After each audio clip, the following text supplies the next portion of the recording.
ಕೋಟ್ಯಾಂತರ ಕಣ್ಣುಗಳ ಕನವರಿಕೆ. ಅದು ಅಯೋಧ್ಯೆಯಲ್ಲಿ ಶ್ರೀರಾಮನ ಮಂದಿರ, ಅಯೋಧ್ಯೆಯಲ್ಲಿ ಮರ್ಯಾದ ಪುರುಷೋತ್ತಮನ ಮಂದಿರ, ಅಯೋಧ್ಯೆಯಲ್ಲಿ ಸೀತಾರಾಮನ ಮಂದಿರ. ಅಯೋಧ್ಯೆಯಲ್ಲಿ ಮಂದಿರದ ಉದ್ಘಾಟನೆಗೆ ದಿನಗಣನೆ ಶುರುವಾಗಿದೆ. ರಾಮನೂರಿನ ಸಂಭ್ರಮ ನಿಮ್ಮ ಮನೆಗೆ ನೇರ ಪ್ರಸಾರ. ನಮ್ಮ ರಿಪೋರ್ಟರ್ ಸ್ಮಿತಾ ಅಲ್ಲಿಂದ ಗ್ರೌಂಡ್ ರಿಪೋರ್ಟ್ ಅನ್ನ ನೀಡ್ತಾ ಇದ್ದಾರೆ. ರಿಪಬ್ಲಿಕ್ ಕನ್ನಡ ಗ್ರೌಂಡ್ ರಿಪೋರ್ಟ್ ನೀಡ್ತಾ ಇದೆ. ಅಯೋಧ್ಯೆಯ ಪ್ರತಿಯೊಂದು ಸುದ್ದಿ ರಿಪಬ್ಲಿಕ್ ಕನ್ನಡದಲ್ಲಿ ಮಾತ್ರ. ರಿಪಬ್ಲಿಕ್ ಕನ್ನಡದಲ್ಲಿ ಐತಿಹಾಸಿಕ ಕ್ಷಣದ ಇಂಚಿಂಚು ಮಾಹಿತಿಯನ್ನ ನಾವು ನೀಡ್ತಾ ಇದ್ದೀವಿ. ಅಯೋಧ್ಯೆಯಲ್ಲಿ ರಾಮ ಮಂದಿರ ಉದ್ಘಾಟನೆಗೆ ದಿನಗಣನೆ ಶುರುವಾಗಿದೆ. ಕೋಟ್ಯಾಂತರ ಹಿಂದೂಗಳ ಕನಸು, ಕೋಟ್ಯಾಂತರ ಮನಗಳ ಆ ಒಂದು ಖುಷಿಯ ಸಂದರ್ಭ, ಆ ಒಂದು ಭವ್ಯ ಪರಾಕಾಷ್ಠೆ, ಭಕ್ತಿಯ ಪರಾಕಾಷ್ಠೆಯ ಅನಾವರಣ ಇನ್ನೇನು ಕೆಲವೇ ದಿನಗಳಲ್ಲಿ, ಅಂದರೆ ಜನವರಿ 22ನೇ ತಾರೀಕು ಭವ್ಯವಾದಂಥ ರಾಮ ಮಂದಿರದ ಜೊತೆಗೆ ಶ್ರೀರಾಮನ ಪ್ರಾಣ ಪ್ರತಿಷ್ಠೆಯೂ ಕೂಡ ನಡೆಯಲಿದೆ.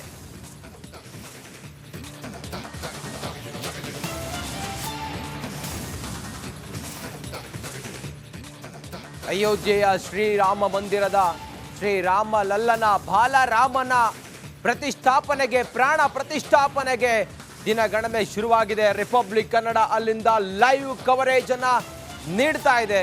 ನಮ್ಮ ಪ್ರತಿನಿಧಿ ಸ್ಮಿತಾ ರಂಗನಾಥ್ ಅಯೋಧ್ಯೆಯ ದಶರಥ ಮಹಲ್ನಿಂದ ಈಗ ಲೈವ್ ಕನೆಕ್ಟ್ ಆಗಿದ್ದಾರೆ. ಸ್ಮಿತಾ,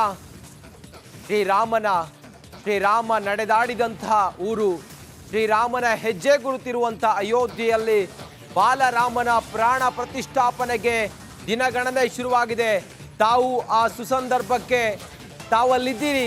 ಸದ್ಯ ಈಗ ದಶರಥ ಮಹಲ್ನಲ್ಲಿ ಅಯೋಧ್ಯೆ ಶ್ರೀರಾಮನ ಮಂದಿರದ ಕ್ಷಣಗಣನೆಗೆ, ಉದ್ಘಾಟನೆಗೆ ಯಾವ ರೀತಿ ತಯಾರಿಗಳಾಗಿದ್ದಾವೆ, ಮತ್ತೆ ಆ ಸಂಭ್ರಮ ಸಡಗರ ಹೇಗಿದೆ, ಆ ಪುಣ್ಯ ಭೂಮಿಯಲ್ಲಿ ತಾವಿದ್ದೀರಿ, ಏನ್ ಹೇಳ್ತೀರಿ ಸ್ಮಿತಾ?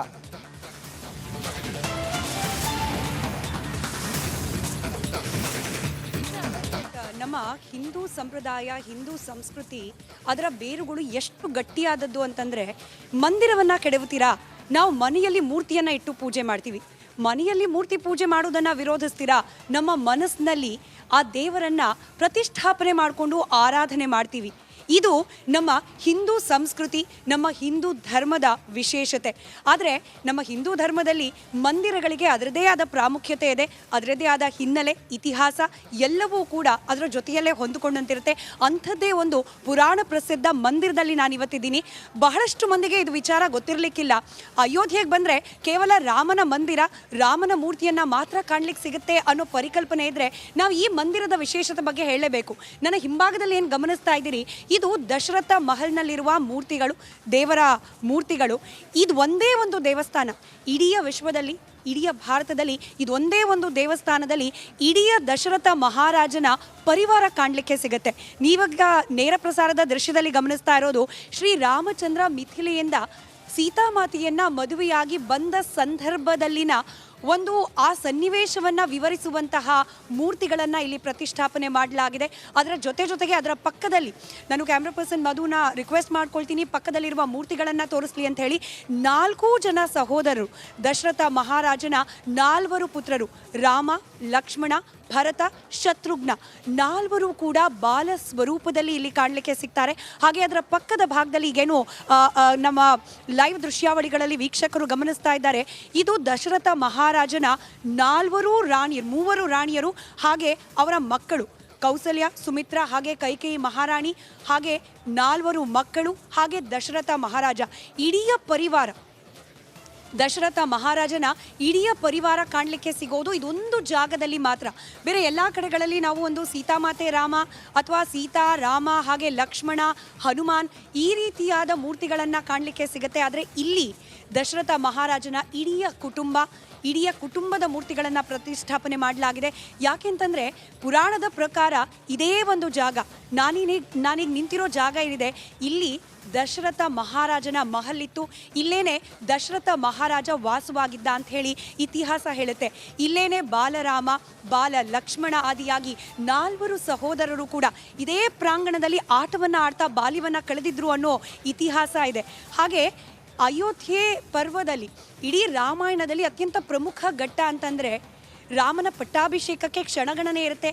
ಆಗ ಕೈಕೇಯಿ ಬಂದು ರಾಮನಿಗಲ್ಲ ಭರತನಿಗೆ ಪಟ್ಟಾಭಿಷೇಕ ಮಾಡಬೇಕು ಅಂಥೇಳಿ ದಶರಥನನ್ನು ಕೇಳೋದು ಕೂಡ ಇದೇ ಜಾಗದಲ್ಲಿ ದುಃಖಿತನಾಗಿ ಕಣ್ಣೀರನ್ನು ಹಾಕ್ತಾ ಇಡೀ ರಾತ್ರಿಯನ್ನು ಕಳೆದಿರ್ತಾನೆ ದಶರಥ ಮಹಾರಾಜ. ಪಟ್ಟಾಭಿಷೇಕದ ಸಂಭ್ರಮದಲ್ಲಿರಬೇಕಾಗಿದ್ದ ತಂದೆ ಕಾಣ್ತಿಲ್ವಲ್ಲ ಅಂಥೇಳಿ ಶ್ರೀರಾಮಚಂದ್ರ ಇದೇ ಜಾಗಕ್ಕೆ ದಶರಥ ಮಹಾರಾಜನನ್ನು ಹುಡ್ಕೊಂಡು ಬರ್ತಾನೆ. ಇಲ್ಲಿ ದಶರಥ ಕೈಕೇಯಿಯ ಆ ಒಂದು ಏನು ಆಕೆಯ ಬೇಡಿಕೆಗಳಿರುತ್ತೆ, ಭರತನಿಗೆ ಪಟ್ಟಾಭಿಷೇಕವನ್ನು ಮಾಡಬೇಕು, ಹಾಗೆ ರಾಮನನ್ನು 14 ವರ್ಷಗಳ ಕಾಲ ವನವಾಸಕ್ಕೆ ಕಳುಹಿಸಬೇಕು ಅಂತ ಹೇಳಿ ಏನು ಆಕೆ ಕೋರಿಕೆಯನ್ನು ಇಟ್ಟಿರ್ತಾಳೆ ದಶರಥನ ಮುಂದೆ. ಅಷ್ಟೂ ಮಾತುಕತೆಗಳು ಆಗಿದ್ದು ಇದೇ ಜಾಗದಲ್ಲಿ ಅನ್ನೋದು ಇತಿಹಾಸ ಇದೆ. ಇಲ್ಲೇನೆ ಶ್ರೀರಾಮಚಂದ್ರ ಒಬ್ಬ ಆದರ್ಶ ಪುತ್ರನಾಗಿ, ಒಬ್ಬ ಆದರ್ಶ ಮಗನಾಗಿ ತಂದೆಯ ಮಾತುಗಳನ್ನು, ಪಿತೃವಾಕ್ಯ ಪರಿಪಾಲನೆಯ ಮಹೋನ್ನತವಾದ ಸಂದೇಶವನ್ನು ಇಡೀ ವಿಶ್ವಕ್ಕೆ ಕೊಟ್ಟು ಹೋಗಿದ್ದು ಇದೇ ಒಂದು ಪುಣ್ಯ ಭೂಮಿಯಲ್ಲಿ. ಆ ಜಾಗದಲ್ಲಿ ಇವತ್ತು ನಾವಿದ್ದೀವಿ. ಹೇಳ್ಕೊಳ್ಳಿಕ್ಕೂ ಕೂಡ ಖುಷಿ. ನಮ್ಮ ಈ ಸಂಭ್ರಮವನ್ನು ರಿಪಬ್ಲಿಕ್ ಕನ್ನಡದ ವೀಕ್ಷಕರಿಗೆ, ಕರ್ನಾಟಕದಲ್ಲಿರುವ ಕರುನಾಡಿನ ಕನ್ನಡಿಗರಿಗೆ ಇಲ್ಲಿಂದ ತಿಳಿಸ್ತಾ ಇರೋದು ಕೂಡ ನನಗೆ ಮತ್ತಷ್ಟು ಸಂಭ್ರಮ, ಸಂತೋಷ. ದಶರಥ ಮಹಲ್ನ ವಿಶೇಷತೆಗಳಿದಿಷ್ಟು. ಇದಾದ ನಂತರದಲ್ಲಿ ರಾಮ ಜನ್ಮಭೂಮಿಯ ಆ ಪುಣ್ಯ ಮಂದಿರ, ಭವ್ಯ ಮಂದಿರ ನಿರ್ಮಾಣ, ಆ ಜಾಗಕ್ಕೂ ಕೂಡ ಇವತ್ತು ನಾವು ವೀಕ್ಷಕರನ್ನು ಕರ್ಕೊಂಡು ಹೋಗ್ತಿದ್ದೀವಿ. ಅಲ್ಲಿ ಮಂದಿರ ನಿರ್ಮಾಣ ಕಾರ್ಯ ಯಾವ ರೀತಿಯಾಗಿ ಆಗ್ತಾ ಇದೆ ಅದರ ವಿವರಣೆ, ನೇರ ಪ್ರಸಾರವನ್ನು ಮುಂದುವರಿಸ್ತಾ ಹೋಗ್ತೀವಿ. Over to studio. Thank you Smita. ಶುಭಾಶಯ ನಿಮಗೆ. ಆ ಪುಣ್ಯ ಭೂಮಿಯಲ್ಲಿ ತಾವಿಲ್ಲಿ ಇದ್ದೀರಿ. ಅಯೋಧ್ಯೆಯ ಆ ಒಂದು ಸೊಗಡು, ಅದರ ಜೊತೆಗೆ ಇತಿಹಾಸದ ಆ ಪರಂಪರೆ, ಅಯೋಧ್ಯೆಯ ಒಂದೊಂದು ಜಾಗಕ್ಕೂ ಕೂಡ ಒಂದೊಂದು ಹಿಸ್ಟರಿ ಇದೆ, ಒಂದೊಂದು ಕಥೆಗಳಿದ್ದಾವೆ. ಶ್ರೀರಾಮಚಂದ್ರ ಆಡಿ ಬೆಳೆದಂತಹ ಆ ಊರು, ಶ್ರೀರಾಮಚಂದ್ರನ ಹೆಜ್ಜೆ ಗುರುತಿರುವಂಥ ಆ ಊರು, ಶ್ರೀರಾಮಚಂದ್ರರ ಅಯೋಧ್ಯೆಯ ಭವ್ಯ ಪರಂಪರೆಯನ್ನು ಸೂಸುವಂತಹ ಆ ಜಾಗ, ಆ ಭೂಮಿ. ಇವತ್ತು ರಿಪಬ್ಲಿಕ್ ಕನ್ನಡ ಪ್ರತಿಯೊಂದು ಅಯೋಧ್ಯೆಯ ಒಂದೊಂದು ಭಾಗದ ವಿಶೇಷ ಇತಿಹಾಸವನ್ನು ರಿಪಬ್ಲಿಕ್ ಕನ್ನಡ ನಾಡಿನ ಜನರ ಮುಂದೆ ತಿಳಿಸುವ ಪ್ರಯತ್ನವನ್ನು ಮಾಡ್ತಾ ಇದೆ. ನನ್ನ ಕಲೀಗ ಸ್ಮಿತಾ ಅಲ್ಲಿನ ಒಂದೊಂದು ಪವಿತ್ರ ಪುಣ್ಯ ಸ್ಥಳಕ್ಕೆ ಹೋಗ್ತಾ ಇದ್ದಾರೆ. ಆ ಸ್ಥಳದ ವಿಶೇಷತೆ ಮತ್ತು ಆ ಸ್ಥಳದ ಗತ ವೈಭವವನ್ನು ವಿವರಿಸುವ ಪ್ರಯತ್ನವನ್ನು ಮಾಡ್ತಾ ಇದ್ದಾರೆ. ಈಗ ನೀವು ನೋಡಿದ್ದು ದಶರಥ ಮಹಲ್ನಲ್ಲಿ ಶ್ರೀರಾಮಚಂದ್ರರ ಪಟ್ಟಾಭಿಷೇಕದ ಜೊತೆಗೆ ಶ್ರೀರಾಮಚಂದ್ರ ಸೀತೆಯನ್ನು ಮದುವೆಯಾಗಿ ಕರೆದುಕೊಂಡು ಬಂದಾಗ ಆ ಸಂಭ್ರಮ ಸಡಗರ ಹೆಂಗಿತ್ತು ದಶರಥ ಮಹಲ್ನಲ್ಲಿ. ಮತ್ತೆ ಶ್ರೀರಾಮಚಂದ್ರ ಯಾವಾಗ ವನವಾಸಕ್ಕೆ ಹೊರಡ್ತಾರೆ ಆ ಸ್ಥಳದಿಂದಲೇ ಶ್ರೀರಾಮಚಂದ್ರ ವನವಾಸಕ್ಕೆ ಹೊರಡ್ತಾರೆ.